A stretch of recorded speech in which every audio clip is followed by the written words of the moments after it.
All right, Harry, tonight we're doing a Bible study starting in Acts chapter 1, verse 6. Let me go ahead and get it started.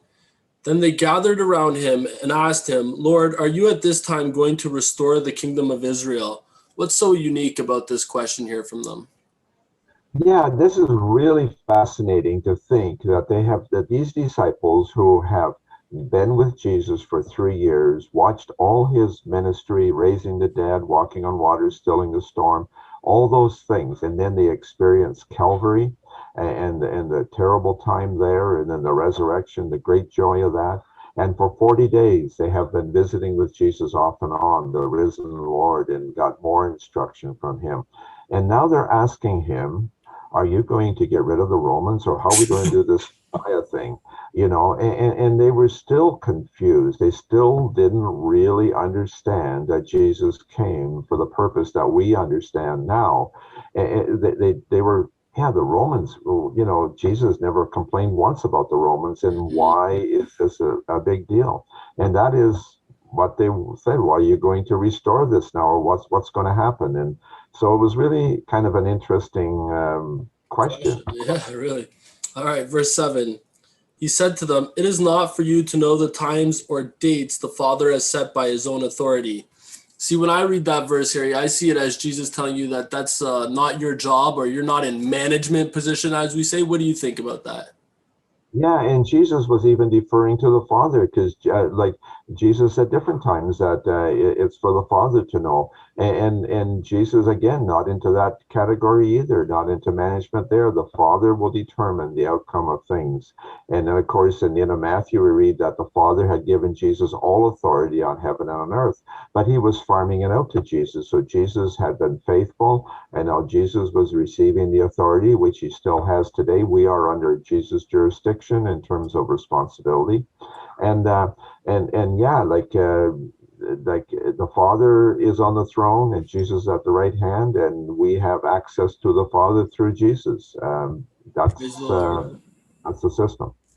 Verse 8, but you will receive power when the Holy Spirit comes on you, and you will be my witnesses in Jerusalem and in all Judea and Samaria and to the ends of the earth. So is the Holy Spirit the answer then?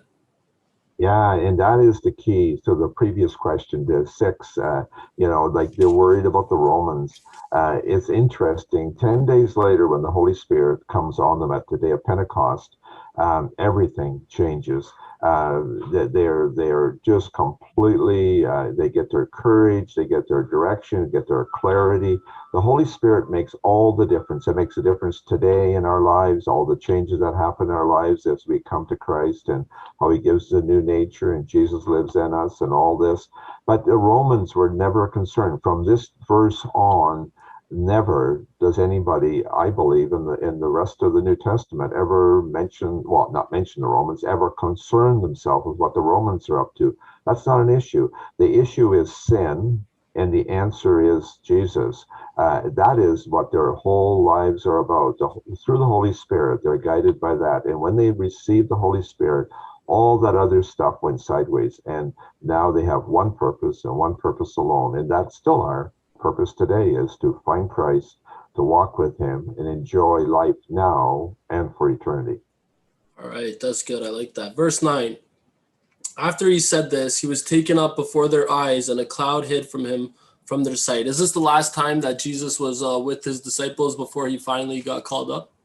That's right. So that's the very last questions they asked, and that was his answer. That was it. So yeah, I love how that. he gave them the final answer. When the Holy Spirit comes, you will receive the Yep, blessing. yep. Verse 10, they were looking intently up into the sky as he was going, when suddenly two men dressed in white stood beside them. Who are these two men? Two angels. Two angels. And then verse 11, men of Galilee, they said, why do you stand here looking into the sky? The same Jesus who has been taken from you into heaven will come back in the same way you have seen him go into heaven. How long have we been waiting for the return of Jesus? We always say he's coming soon, but what would you say?